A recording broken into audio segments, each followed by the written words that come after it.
kanegosyo, ngayon ay magsasalin ako ng generic ink sa Epson Bottle. Magre-refill kasi ako ngayon sa aking printer na Epson L5290. Generic ink yung ginagamit ko sa aking printer. Mahal kasi yung original ink, saka sa business ko siya ginagamit.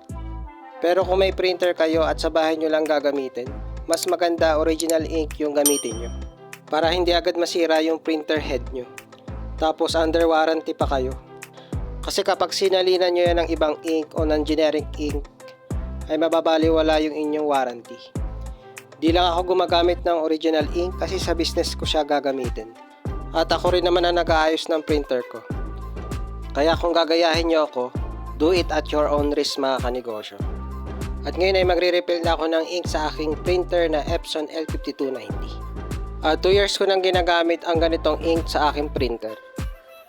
Simula nang bilhin namin itong printer na ito, ay di ko pa ito napapalitan ng printer head.